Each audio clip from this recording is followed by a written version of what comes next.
Hey, I'm Decathlon Gamer. Welcome back to PCM21 Career Mode, episode 112. You can see Alexei Burlikov, Egan Bernal, and Pogacar are the favorites here at Lombardia, and I don't have any riders in the top 10 favorites. Reason being for that, as this finishes loading up, and we'll get the race underway here momentarily. Main reason for that is it's the end of the season. I'm ready to wrap things up, and where I will allow the AI to do a lot of the race selection. Generally, World Tour races, the bigger races, the ones that matter, I make those selections. But being that it's the end of the season, I wasn't to be bothered with it. I've already got my focus turned to next season. We're almost there. This will be the last two races that we participate in Lombardia, and then the Japan Cup, or whatever it is that one's referred to as. We'll look back at some things on the season. So it will be a tactical race. We'll look back at some things on the season, look at the teams for next season as we wrap this current season up. Now, if you caught it, our expected race day condition as an entire team is a +8.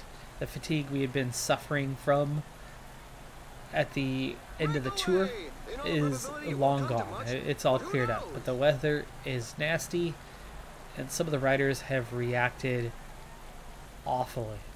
Wakira, though, he's up for the challenge today on a +5.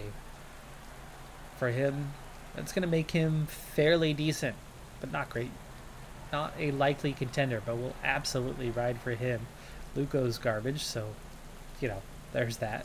Martin Guerrero, the best rider on paper for us today, not looking so good, especially with the negatives to his stamina resistance when it is a climbing type day.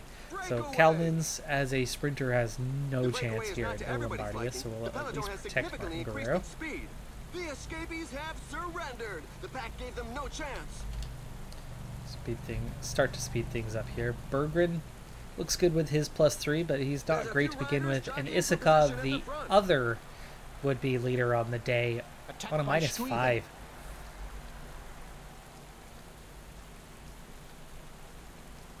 As a team, we drew a -6 when we were expecting a +8. That's harsh. That is very harsh.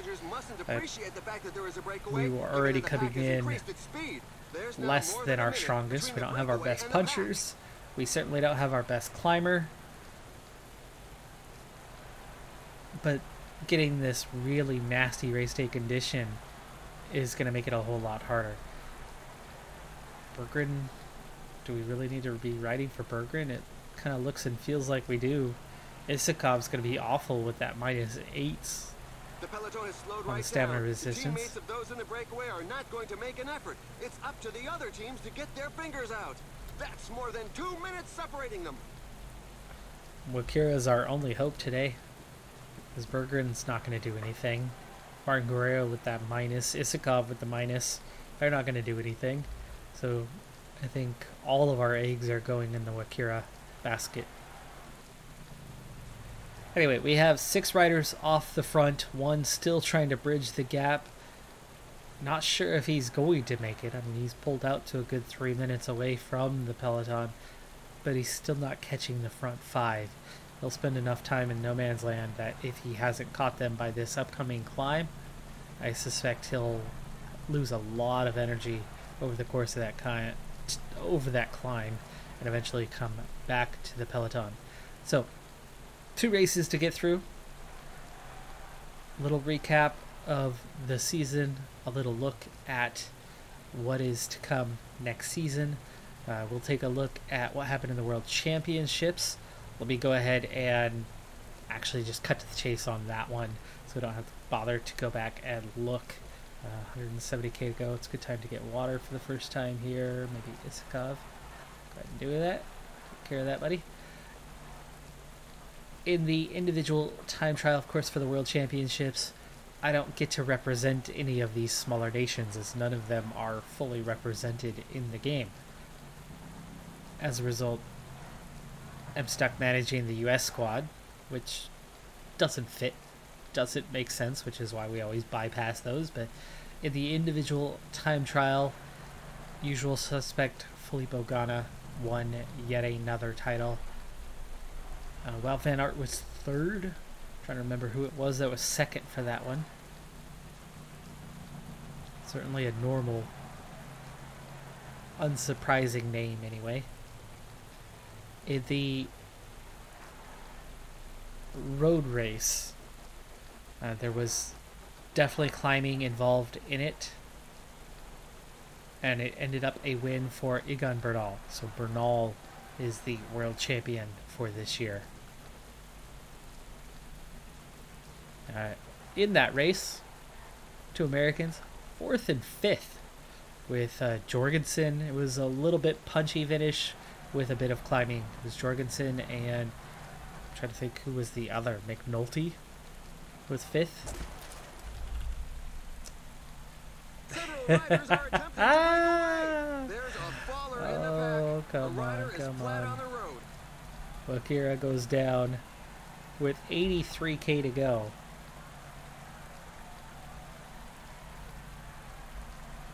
Unselect Wakira, and I want everyone to start falling back.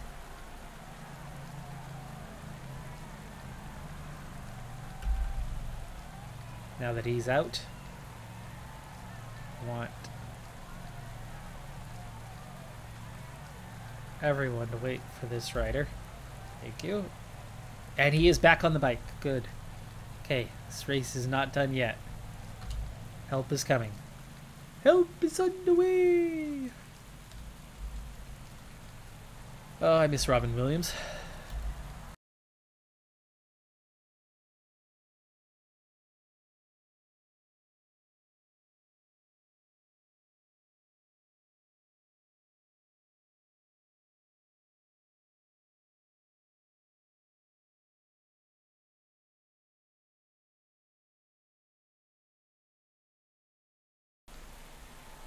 We're definitely gaining ground, at least on these guys that are off the back, and there is the Peloton. We're a ways behind, but it's not a crazy distance.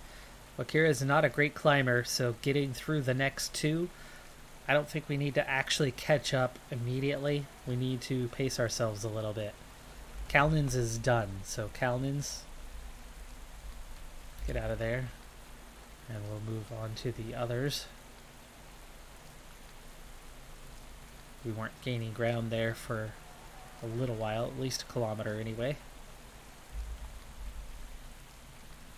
Okay, let's switch something here. I want you to protect Wakira.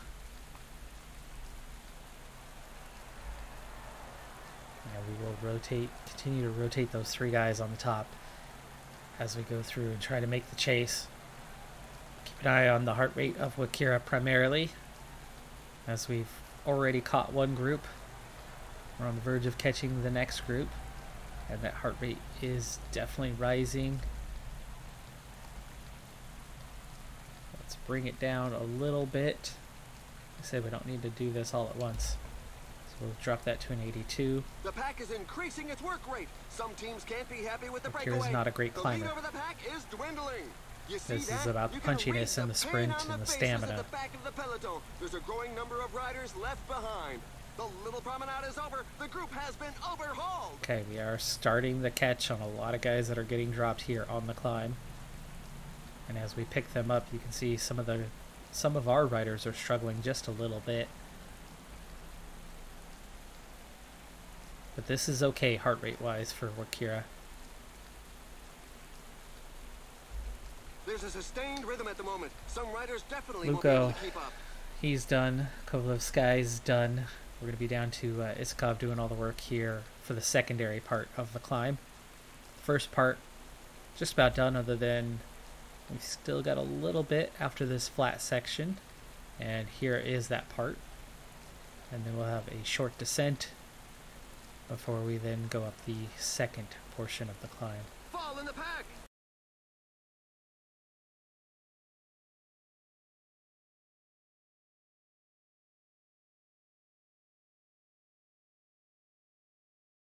Gel for Isakov. This is going to be the hard part. Oh, that's not the back end of the Peloton. It's up there. Peloton's really thinning out.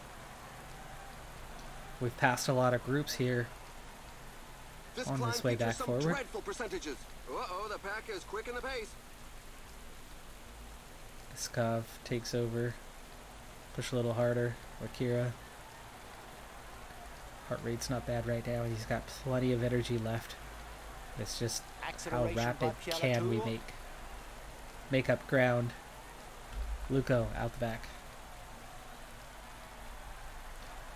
Bergeron, time to gel. He's going to be taking over here momentarily when Iskov is done, which has already happened.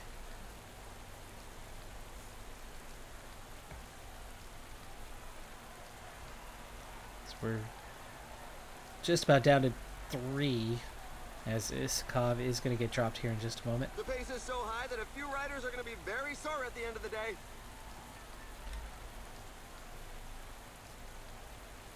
Into the skinny part of the road. This is the difficult bit. And Bergeron is done.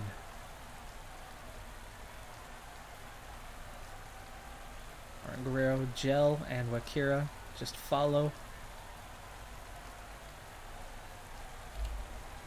Martin Guerrero is going to be fast. This is going to hurt Wakira a lot, but this is where we're going to make up a lot of ground.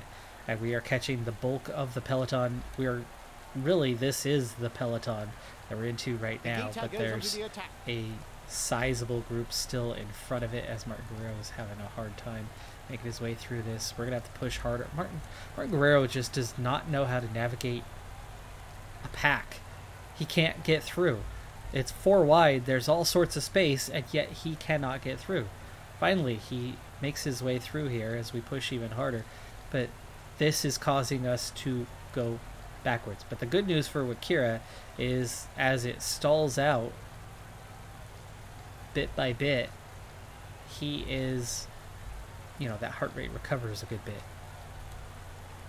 Motorcycle in our way. Wakira, help him get through. There you go. Group split up multiple times as we made our way through it, and Martin Guerrero, as we go over the top, we are now 9 minutes off the back. It's not happening. This is now going to be a matter of finishing as high as we can finish. This, of course, first being due to the Wakira crash, second being due to literally no other rider on the team with a decent enough chance at anything today because of the poor condition. And Wakira was down for quite a while, where by the time everybody came back for him, we were a good ways off the back. And then that climb hurt right there as we go past Tobolski, who had fallen. That hurt so much through that part because that group was going very slow and we just couldn't make our way through it. Look at Wakira. He is 100% right now, but how much ground can we make up? We just caught another group of riders, sure.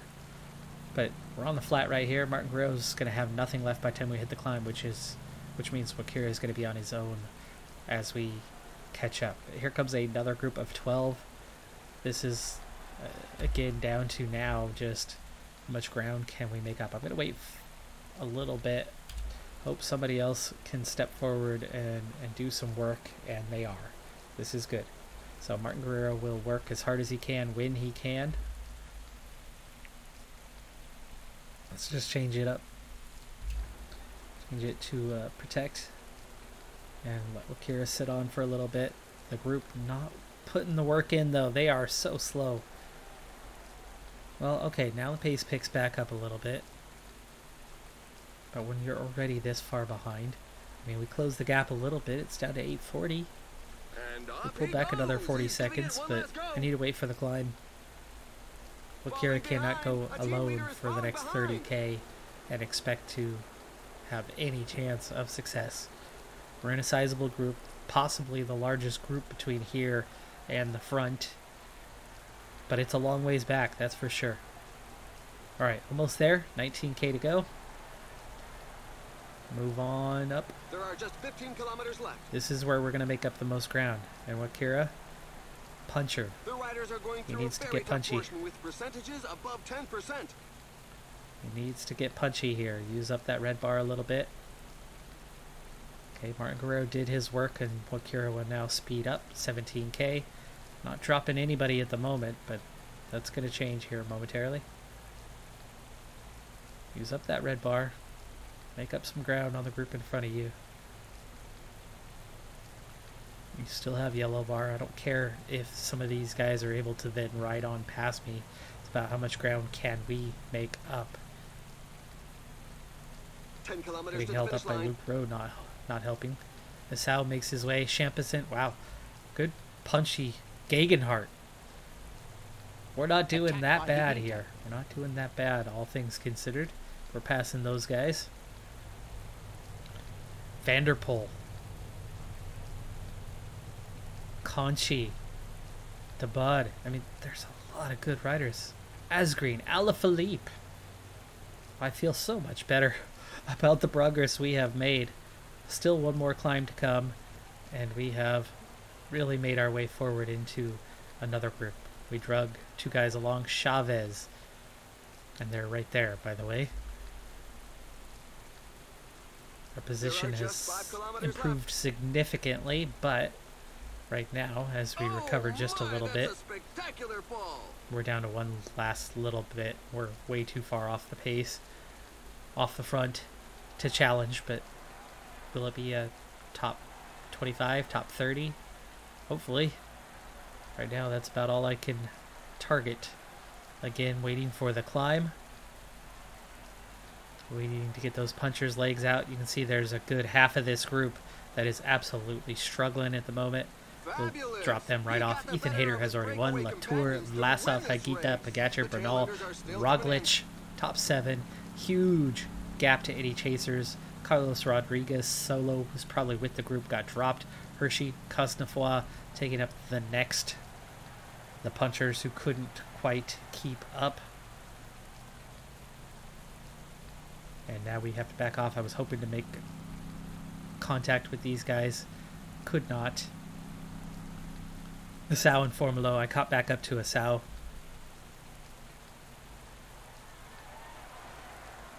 $14 riders across the line now. 3 in front of... Oh, there's a big group of 17. Dang. Otherwise we would have had a top 20. Top 25 anyway. But that group of 17, that's going to eliminate that chance. Going for the line here. Fading. Oof. Yeah, 69th. Ah, that crash. That crash did all of that. If we were still there, it still was going to be pretty unlikely that we were going to have a lot of success. Our best rider was the 73 Mountain, 74 Resistance today. You're only going to get so much out of that. You're only going to get so much. Martin Guerrero had a 77 Mountain, but he's not a puncher. Neither is Isakov. And both of them with those negatives were just awful on their stamina resistance.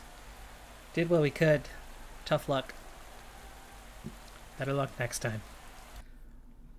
My estimation, when we got caught behind that group on that skinny section, steep section of road, my estimation is we lost about 4 minutes over that stretch. Now, that does not mean we automatically were 4 minutes better off if that group was not there, if we were able to ride that road. Because being in that group, being caught in that group, and making our way through that group, our heart rate was significantly lower than it would have been if the road was clear. We were still making progress, we were still working, but I would then estimate that we probably would have been a minute worse off if that road had been clear, because we would have had significantly less energy. Now, of course, after the climb, you recover. We just wouldn't have fully recovered. So let's say 3 minutes, okay? I think that's probably a safe estimate. 3 minutes better off. that's not saying that the wreck doesn't happen, right? That's a major what if that I was speculating on briefly there at the end, saying I still don't think we're going to be much of a contender, and I have no idea how the race would have actually gone. Would we have been in the top 10? Oh, hell no. Would we have been in the top 25? Probably. Probably. But I can't speculate on that, especially when we weren't there. It's really hard to say how that race would have gone. We saw a lot of strong riders, Alaphilippe and whatnot, that we blew past, guys that were way down the order, which means top climbers were the ones at the finishing, not punchers. And Wakira was there as a puncher. But anyway, let's say we were 3 minutes better off, so 7:48 down. Well, there's the big group at 7:11. That was that big chasing group. I mean, there was a huge gap that you were already down to 5:47 at 12th place. But 7:11 is 15th. So if we were 4 minutes better off, yeah, we could have been 15th. But this is Ciccone. Ciccone's a much, much better rider. And he finished at the front. He drug Bardet and Carapaz and Quintana and Burlikov along the way. That's how hard this day ended up being. So I don't think we necessarily would have been in that group. But if we shave those 3 minutes off, we're up there around Enrique Mas in 39th. Still not that much better off than where we were realistically. But there was another whole group here with some solid riders. Some solid riders that I've beaten on a number of times, though. Really strong field at this Lombardia. Really strong field. Japan Cup, we still have 68k to go, but the pace is really fast. It is going so quick right now. Jurcevic on an 83 is struggling to keep up at the tail end of the Peloton, which at the moment has lost contact for a third or fourth time already. You can see these guys blinking red on 80, really struggling to keep up right now. I'm going to push that just a hair harder, but Jurcevic can't keep up. 22 guys off the back here. See if they regain contact in a moment, because I'd like to send Razanaukis to take care of the water if that's the case, but if not, we'll have to move on to plan B, which would be the remainder of these guys. All three of our Japanese riders are here. Home race for them, the only home race they get, so they all get an invite as a result, but Sato is getting dropped right now, which is leaving us with Kovalevsky to protect Maeda. And Sakaguchi also looks like he's about to get dropped, so definitely not the race for a sprinter, though it does finish with that. You can see from the climbing, it's a bit too hard, and we're down to 70 here. Meanwhile, Jurcevic is struggling. Sato has gone back to this group, but they just got dropped from this group here. Let's do it that way. Have Razanaukis do the work. Not going to focus. Definitely not going to focus on that group. We'll focus on what's up here, but we'll see if there's any chance of getting them back. Breakaway had 11. It's down to 10 of those riders, and their gap is down to just over 1 minute. Peloton getting smaller and smaller now with 61 riders. Sakaguchi still here for now, but he's going to get lost soon. And I think I'm going to have to speed up a little bit more as that tempo continues to be quite high. Razanaukis hasn't even made contact with Sato, as he is now out of energy. And we've dropped the rest of the group. There's more than a minute on the clock. The break seems to be working. A couple of teams have set themselves up as pacemakers for the pack. They obviously don't have anybody in the breakaway group. Sato able to work for Jurcevic for a few seconds. Jurcevic just about to make contact with this group. Group that's a little too far back, I think. Sakaguchi got dropped from up ahead. Go ahead and just set him to auto.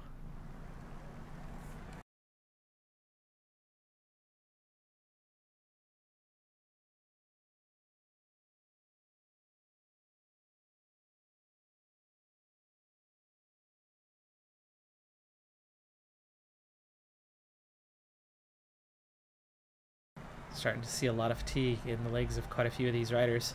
Down to just 2 riders left off the front. One of them has opened up a little bit of a gap. Bernal comes forward. Fedorov comes forward. Lastra. Those guys are attacking, and we are seeing a response. Let's respond with the legs of Riabovis, not Maeda. You see that? You can Group comes read back the together pain a on little the bit. faces at the back of the peloton. There's a growing number of riders left behind. Attack! It's a good moment to show the team colors. Riabovis push a little harder. He's got that mix of punchy and mountains, so he's okay on that part. And the top 3 have gone. Top 4 now have gone. And I'm thinking Bernal is the one who is clear, leaving everybody else in the dust. Yes, he is. It's a long distance to go on the flat by himself. Now it's just 22 riders giving chase to the breakaway plus 2 riders, as the breakaway rider is, I think, in that chase group. And then Bernal has a 42-second advantage. That's tough on the flat. Riabovis with Farsalayev doing the work. Hole.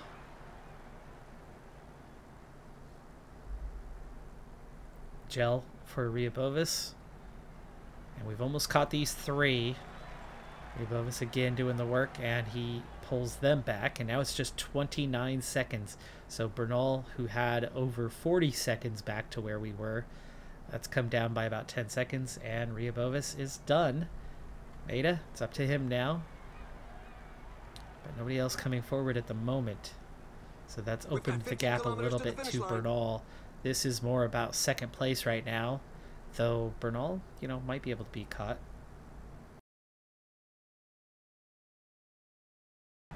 Sit up, let some of the others take over for a second, wait for the climb. Let that heart rate come down just a little bit here. It's 1 minute to Bernal. This is less about him now and more about what can we do. We are on a climb here. This is a good time to break away to then set yourself up for the climb to come. Yeah, descend through here, descend through there, and now climb at your pace. We've opened up a 30-second gap over those chasers.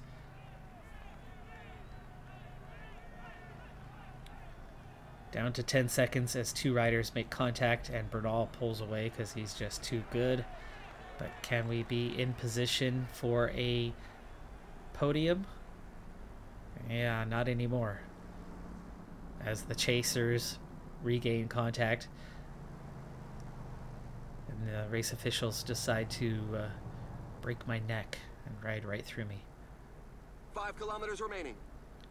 12 chasing 1, and we are not going to catch him. Bernal's going to win this thing. We still have a chance at second or third. As a sprinter, I don't like our chances. I'm seeing some names that have some good legs, but we're here at least. So at least see out a top 10. If we're lucky, top 5. I just don't think we're going to do much better than that. 4K to go. Gel's already been used, so that's going to be it.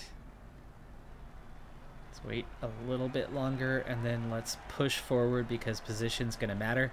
Now's that time to start pushing forward. 2.7. 2.2. Attack now where it's uphill. And then hopefully they can't catch me over the top of this. Or at least not too many of them. Fedorov, McNulty, Testfetzian. Hang on, Maeda. Hang on. Get a top 10. Bernal easily wins. McNulty grabs second. The early move was all about position and trying to ensure the top 10. And we get it. Highest Japanese finisher in 9th place.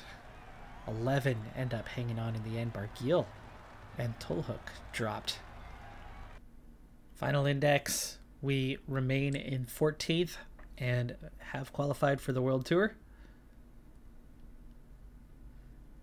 Pogacar has won the World Tour rankings. We did not get near the top. Berlikov 4th this year. Karaman 8th in the Continental rankings. Bernotas was 14th. In the Super Prestige, Karaman was our top rider in 20th. In terms of victories, Bernotas picked up his 7th, another sprint victory late in the season. 16th in the World Tour rankings as a team. 3rd in the Continental without doing more than just a few Continental races firsthand this season. And 16th in the Super Prestige. Big Goal got a little higher than us. It was not the greatest year. It was definitely a step back without Berlikov, but we've retooled, rebuilt, and got ourselves into the World Tour for next season. And that is by far and away the most important thing. We have our most important season coming up ahead of us. We'll see what we can do with it.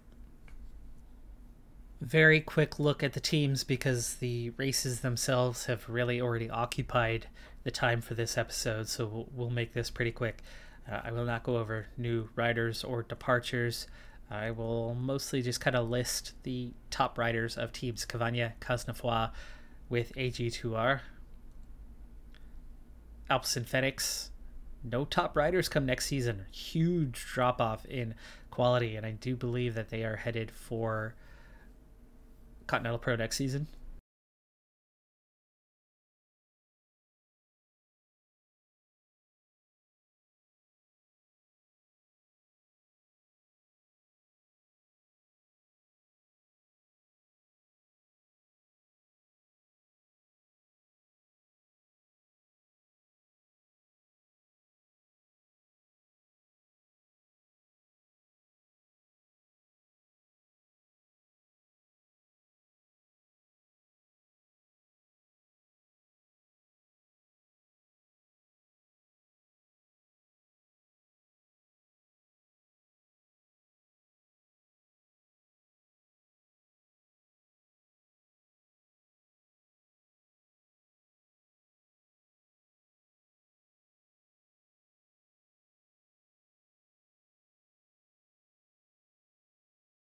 And Jumbo Visma is down to 13 riders. Hershey and Foss, it looks like, yes, they've still qualified for World Tour, but they have lost 7 riders compared to what they have. Total Direct Energy take a big step, big leap forward. They lose 8 riders, they bring in 12, so the squad's bigger. They lose a 74 and a bunch of 71s and bring in 3 80-plus riders and a 79 to add to what they already had to give them some really strong top-end strength. Bloom-Levy, Gourmet, Tollett, Golioni, Vanderpool, and Higuita, plus a few 78-pluses. They fall off, but man, oh man, do they have some top-end talent. And look how much stronger they are. Trek, definitely falling off, not looking as good. Skelmos, Taberi, Oldani, I mean, just the one rider, really. And UAE, Hayter and Pogacar. And then Björg and Moss and Paulus. The new riders, Hayter and Moss adding to the mix, but they're losing a couple strong riders as well, so they're about where they were.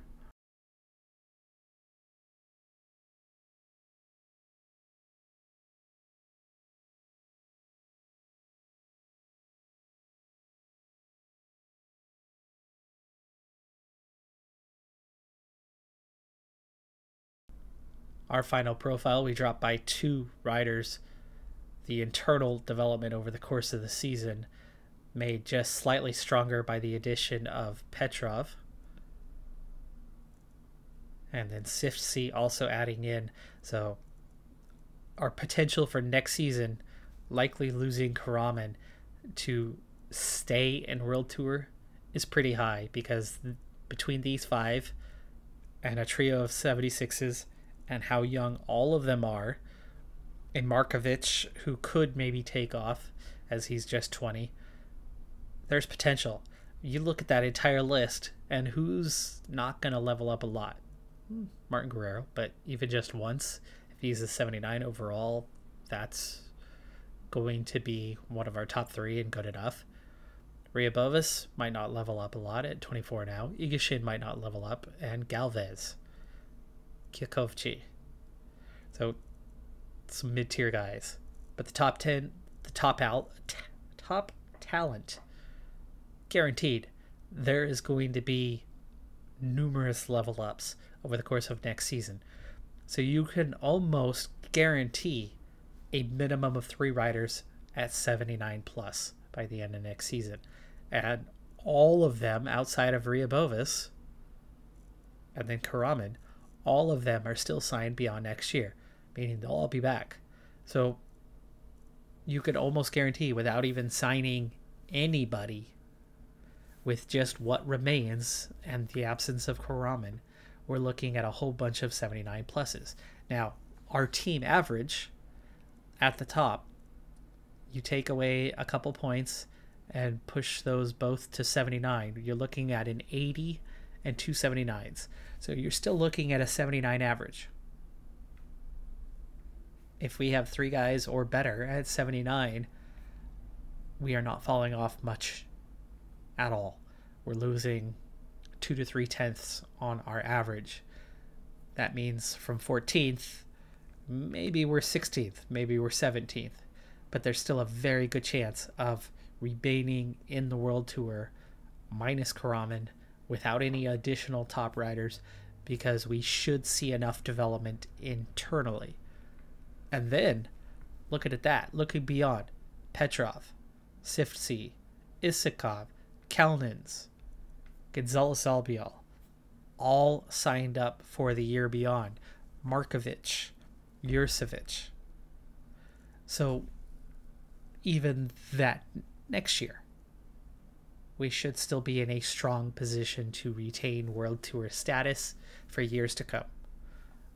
I am slightly nervous about next year and the loss of Karaman, but only slightly. It's not like it was with Berlikov, where we were on the verge and then we lost him and took a huge step back. We might lose Karaman, but he isn't all that great, at least not right now. On paper, he's an 82. Reality, he's mediocre. Let me rephrase that. Reality, he's good. He just isn't great. Berlikov was much better than his rating suggests. Karaman is much worse than his rating suggests. The 81 mountain versus the 84 mountain. The 72 resistance versus 74, 76 resistance. Karaman's a little more well-rounded with the 77 hills and time trial, the prologue, the downhill rating, the high recovery. The high recovery is what really throws things off. And if he's doing 3 Grand Tours, the high recovery doesn't matter. He's going to suffer from fatigue anyway. We could do first and last with him. Maybe go for those races and then ignore the tour with him and have somebody else go for the King of the Mountains there and give him that break, give him that rest. And we might be able to have a fairly successful year. Meanwhile, we have somebody coming in Petrov, who's 23 and hopefully has lots of levels ahead of him. High potential. Give him an 81 mountain. Give him a 73 resistance. And he could go, give him a 75 hills or something along those lines. And maybe he can compete for that King of the Mountains. Or Martin Guerrero or Gonzalez Albiol. Somebody else. Anyway, that's going to do it for this episode, for this season. I'm really looking forward to us finally competing in the World Tour and having that be the focal point of the season, having all of those races for us. And, you know, looking at the team, we got better this year. The whole vast majority of the team is 74 and better. And we're now looking at Hamadovic, Berggren, and Wakira. 3 Classics guys are the only riders below a 74. And we know that Classics is not a great strength, but we also know that it's something that's got better, as has the sprint. The sprint is going to get continually better. That's an area where we've got some promising talent. Kalnins, Bernotas, new guy, Markovic. From those, we lost Sato this year, and I wouldn't have minded keeping him, but he was into his late 20s and didn't have much left in terms of levels, and Markovic is a good trade-off on that. And then Killinch, Sekaguchi, Stalionis, they're support riders. But if Killinch can develop rapidly, if Markovic can, then you got a whole new wave of talent and potential in the sprint, especially if Kalnins and Bernotas get some levels this season. Kalnins already has 77, Bernotas, I mean, these guys are right there, right on the verge. 78, 80, 77, 76, some stamina resistance, some good flat. Kalnins, one trick pony, just the sprint, but get a couple levels for those guys, and my oh my, they'll do something we haven't quite been able to do. I'm Decathlon Gamer. Thanks for tuning in. Be sure to hit that like button. I'll see you next time. Have a good one. Be safe out there. Bye for now.